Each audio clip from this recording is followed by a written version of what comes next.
na nag-ooperate sa area na to ang grupo ni Kaemo. Marami ng mga kasamahan nating sundalo ang namatay sa kamay niya. Ako ang huhuli kay Kaemo para sa inyo ni Kuya. Kausapin mo naman ako. Ako pa rin naman ang nanang mo, Andeng. Nasaan ka nung habang lumalaki ako? Pero pinilit ko naman to pa rin ang pangako ko. Kaya lang Kaya lang ano? Naisip mo na hindi na ako mahalaga sa'yo? Kaya nagbuo kayo ng ibang pamilya? Kung hindi nyo na ho kami kailangan ni Tatang, hindi ko na rin ho kayo kailangan. Gaspi, di ko kasi kaya magsulat kay Andeng na ganito yung kamay ko eh. Ikaw na lang magsulat para sa akin, oh. Ayos din kayo ng girlfriend mo, no? Pasulat-sulat pa kayo nalalaman. Eh, ikaw kaya? Subukan mo kaya sumulat sa girlfriend mo para mawala yung tampo. Paano nyo pa humikita ang mga anak ninyo kung pinanghihinaan mo kayo ng loob? Wala nang pag-asa. Pero ikaw, may pag-asa pa kayo ng nanang mo. ito na ang huling pagkakataon para maipaliwanag ko sa'yo lahat. Sana pakinggan mo naman ako, anak.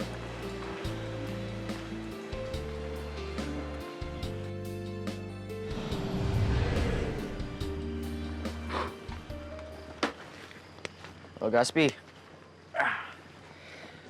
Bukas ko na ipapadala tong sulat ko kay Andeng, tsaka kay Auntie at Chris. Yung sa mami mo lang ba ipapasabay mo? Hindi nadadaan sa sulat si Bethany. Eto, matanong nga sa'yo. Mahal mo ba girlfriend mo? Magiging girlfriend ko ba yun kung hindi ko mahal yun?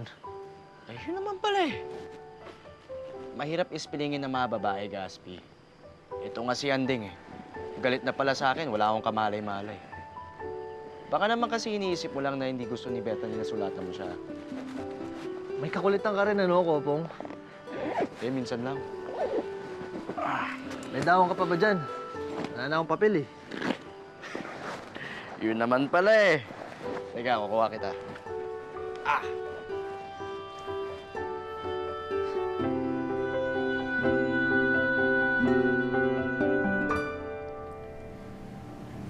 Gustong-gusto kitang isama no, anak. Kaya lang, hindi ko alam kung paano kita bubuhayin. Wala akong trabaho. Wala akong tirahan. Kaya naisip ko, mas mapapabuti ang buhay mo. Doon ka na lang muna sa tatang mo. Bakit hindi mo ko binalikan? Ang sabi mo sa akin, babalikan mo ko. Anak, gustong-gusto kitang bawiin sa kanya. Kaya nga nagpunta ako ng Maynila para puntahan sana yung pinsan ko na may kaya lang naghihirap na rin siya noon. Sa kanya sana ako hihingi ng tulong para mabawi ka sa tatang mo. Anak, nagsumikap ako. Naghanap ako ng trabaho. Pero hindi sapat yung mga kinikita ko para mabigyan kita ng magandang buhay. Hanggang sa may nakilala ako. Tinulungan ako ni Benedict. Kinupkup niya ako. Binigyan niya ako ng trabaho. Hanggang ngayon, nagtapat siya sa akin ng pag-ibig niya. Eh anak, nung mga panahon na yon, naramdaman ko na wala na kaming pag-asa ng tatang mo, kaya hindi ko na rin pinigilan ang sarili ko na mahalin siya. Totoo sa akin ang mga magulang na anak kasi natulong lang nila ako. Pero anak, pinaglaban niya ako eh. Kaya hindi ko na rin nagawang sabihin sa kanya ang tungkol sa'yo. Pero kahit minsan, Andeng, hindi ko inisip na hindi ka balikan o kunin. Ilang beses kong sinubukan pagtapat kay Benedict ang tungkol sa'yo. Pero hindi ko nagawa. Hanggang sa nabuntis ako. Tapos pinakasalan na niya ako. Kahit minsan, anak, hindi ka nawala sa isip ko. Sana, anak, patawarin mo ako kung hindi kita nabalikan. O hindi kita nagawang ipaglaban.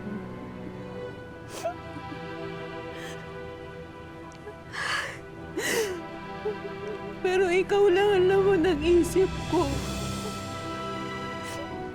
Pag may pagkakataon ko, anak, talagang tumatakas ako para makita ka lang. Nandun ho kayo nung graduation ko.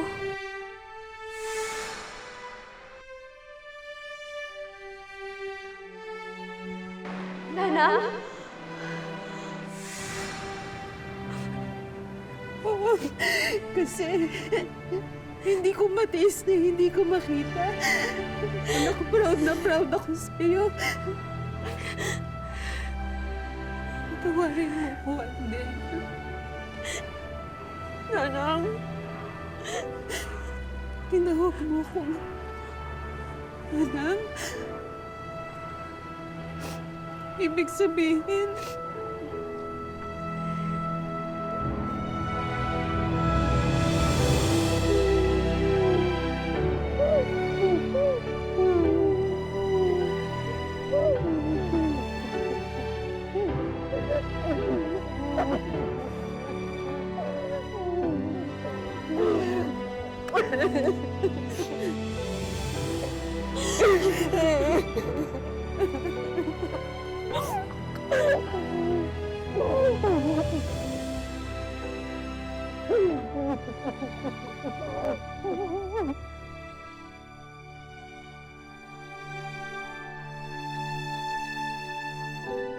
So bata pa lang kayo, kakilala na kayo ni Anding mo. Magkaklase kami pero hindi naman kami nagpapansinan masyado. Naging close lang kami nung mailigtas ko siya sa kuweba. Hindi na ako dapat ililigtas nun eh. Sa Crystal Caves sa Baguio. Oh, parehas pala tayo. Doon din? Oo. Tayo nalalaglag dun, ha? Eh, kayo ba, pare? Kayo ni Bethany. Paano kayo nagkakilala? Dinner despedida ni General De Leon. College siya nun. Nasa officer candidate school naman ako. OCS ka pala, no? Kaya pala wala kang PMA ring sa kamay mo. Hindi, may bull ring din ako ng OCS. Hindi ko lang sinusuot. Pero pare, mahirap din training nun, 2 years, di ba? Oo. Ganun din katagal bago ako sinagot ni Bethany. Ikaw, gaano katagal mo naligawan yung anding mo? Hindi ko na mabilang, pare. Kasi nga, nagsimula kami bilang magkaibigan. Tapos, pagtagal, yung pala, nililigawan ko na pala siya. Kami ni Anding, marami na rin kami napagdaanan. Nandun siya nung nawala mga magulang ko dahil sa aksidente.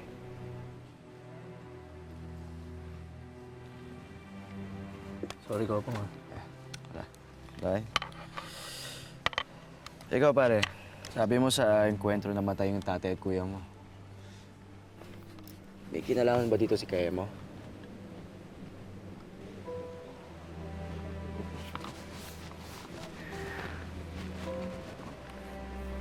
Sa isa sa mga field op nila, pakikwento nila si kaya mo. Sinabi ng isang sundalong nakatakas, kaya mo daw mismo pumatay sa daddy at sa kuya ko. Pinutol pa nga yung daliri ni kuya nung nakitang suot-suot niya yung singsing ng PMA. Kaya nga daw kapag PMA grad. Mas pinapahirapan. Gusto ko rin mag-PMA nun, kaso ayaw ng mami ko. Kaya pinagbigyan ko muna siya. Tapos ako ng college, tsaka pumasok sa OCS. Kaya Gaspi. Kaya ka nagsundalo para gumante? Hindi ko alam. Pero bata pa lang ako, ito na talaga yung gusto ko eh. Dati nga, sumasama pa ako sa daddy at sa kuya ko pag ihatid sila tuwing umaalis. So sabi ko sa sarili ko, balang araw, magiging kasama rin ako nila. Pero nung mamatay silang dalawa, ginawa ng mami ko ang lahat para hindi ako maging katulad nila. Pero wala siyang magagawa. Ito talaga yung hilig ko eh. Pakiramdam ko, tinutuloy ko lang yung sinimulan nila. At dahil doon, parang mas napapalapit ako sa kanila.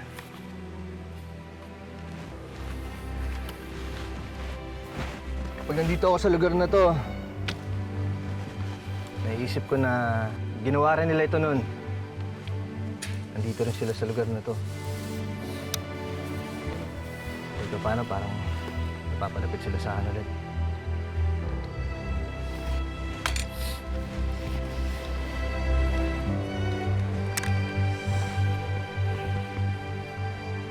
And then, nakasulat dito yung telephone number ko at saka address.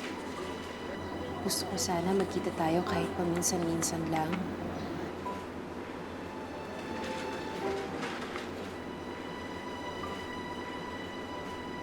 Si tatang mo, si Apong Ola, kamusta na? Okay naman ho sila. Nang, si tatang ko, matino na ho siya. Saka may maayos na ho siyang trabaho. Nang, hindi niyo na po ba talaga mahal si tatang? Kasal na ako kay Benedict. Asawa ko na siya. Sila na ni Chrissy ang pamilya ko ngayon. Annabelle! Tara na. Ano bang ginagawa mo dyan? Tinatanong ko lang kay nurse kung may bilin si doktor. Maraming salamat, nurse. Nurse Andrea, maraming salamat sa'yo. Welcome po, sir. Bye, Ate Andrea.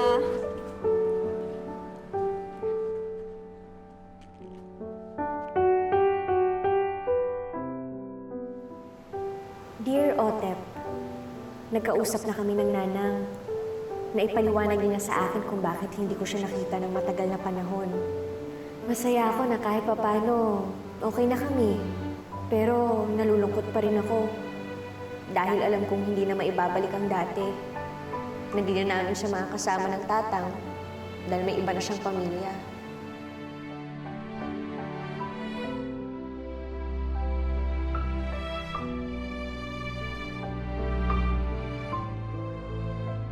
Mabuti naman at maayos ang lagay mo dyan sa kampo. Alam ko na ilang buwan pa lang tayo nagkakalayo. Pero miss na kita. Ay, ayatin ka, Otep.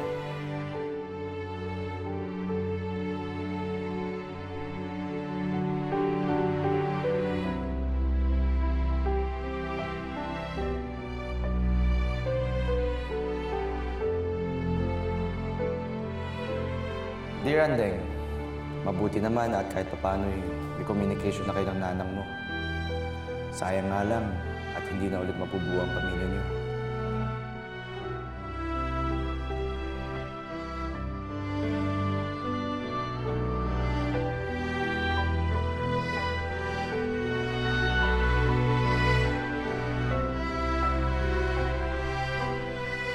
Okay naman kami dito sa kampo.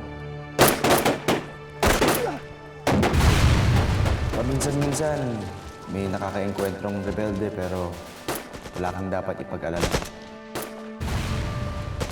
Dahil buong-buo pa rin ang dungo mo. Wala pa nga akong tama ng bala. Dahil na rin siguro sa mga panalangin mo.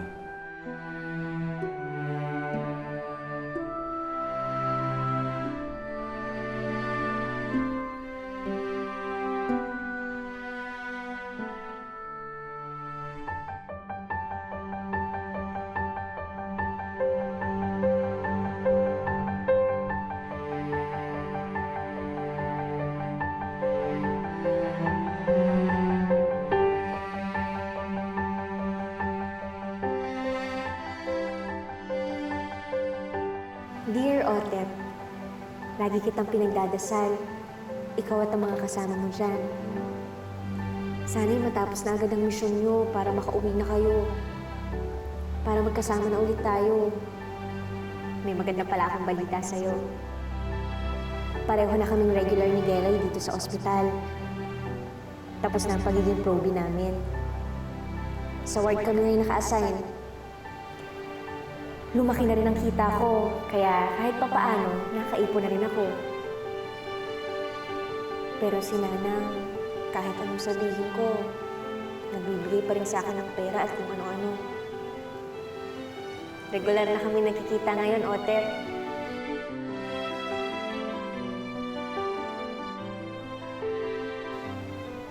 Pero patago pa rin. Hindi pa rin daw niya masabi sa asawa niyang tungkol sa akin. Nakakalungkot man, wala rin akong magagawa.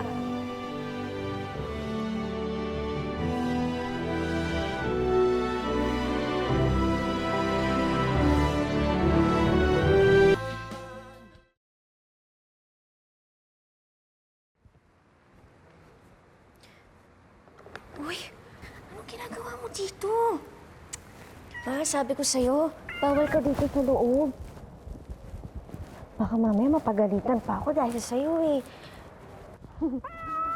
Dito ka lang muna sa labas, ha? Nanang! Anak. Para sa'yo. Halika ko, pasok ko kayo. Ang dami niyo naman ho dalang, Nanang. Kumikita na rin naman po ako eh.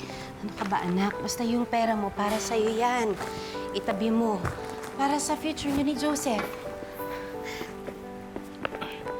Ay, ito para sa'yo.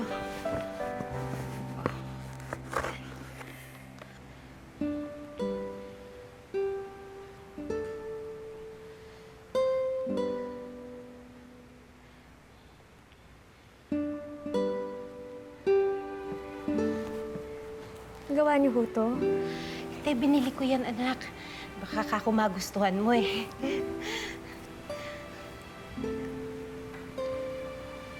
Maganda ho. Ano? Kamusta ka naman dito? Okay naman ho. Dali, ah.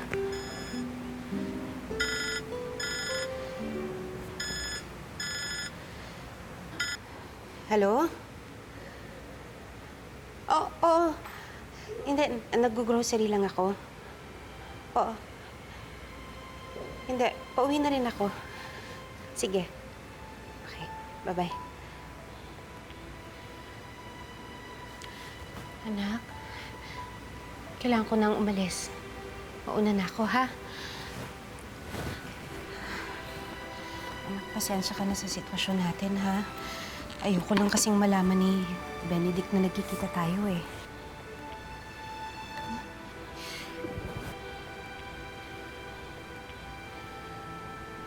Basta, sa susunod na linggo ulit, ha? Sige ho, Nanay. Sige, mauna na ako, anak.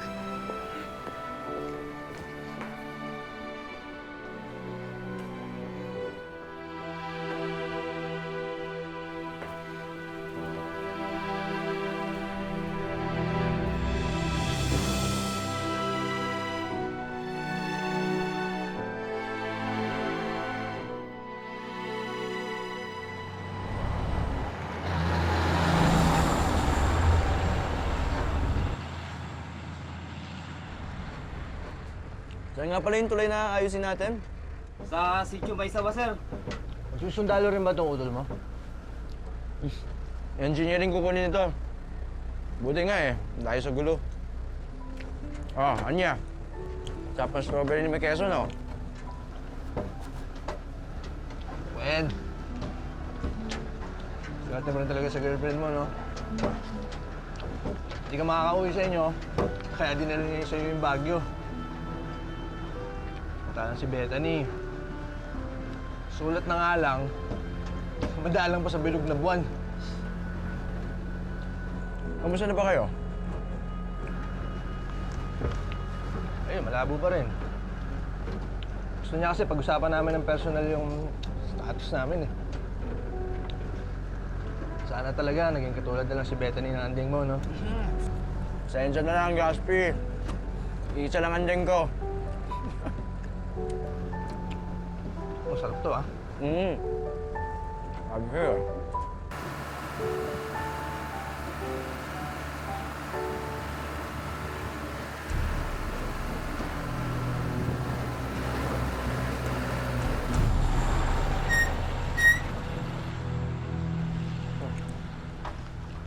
Tayo, Mindo. Malayo pa yung tulay, ah. Sir, may nakatubang puno. Teka. Wala naman puno dito, ah.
Wala ka ng takas.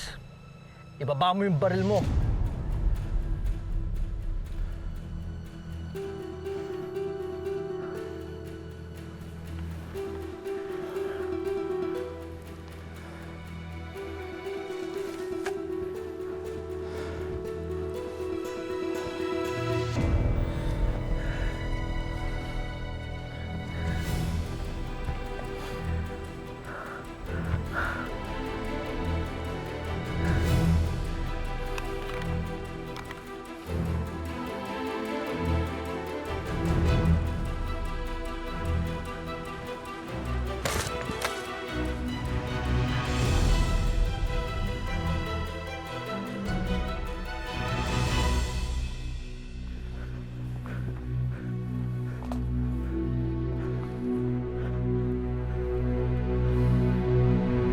Gaspi! Gaspi! Gaspi, may order tayo, ha?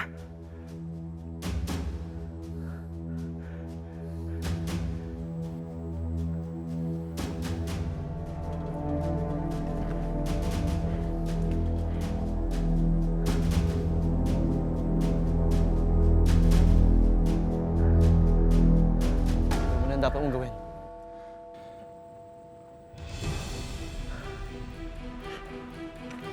Ano pang hinihintay mo? Kalabitin mo na yung hawak mo.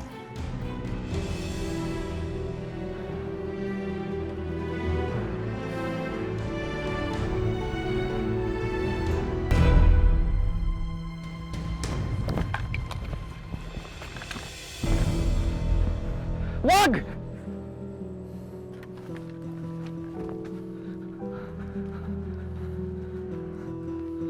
Wala ka talagang silbi, Bruno. Tumakas ka na lang sana.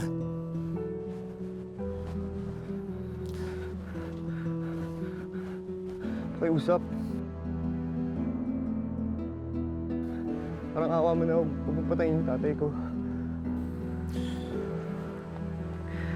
Bakit hindi ko siya tutuluyan? Eh, pinatay niya yung tatay at kapatid ko! Di alam mo rin kung paano mawala ng ama. Oo. Alam na alam ko. Dahil dito sa tatay mo. Kung napatay ko man ang pamilya mo, hindi ko pinagsisisihan yun. Ngayon kung gusto mong kumante, patayin mo na ako! Hindi puro kasadsadyan!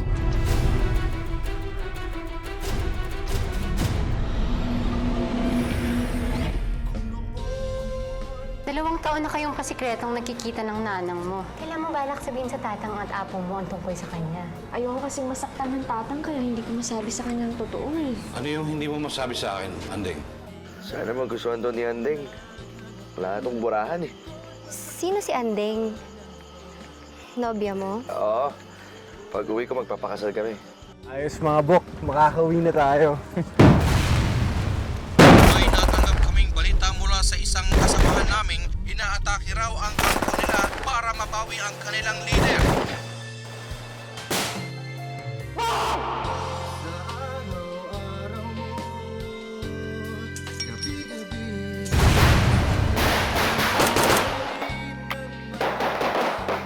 Walang iwanan ko po.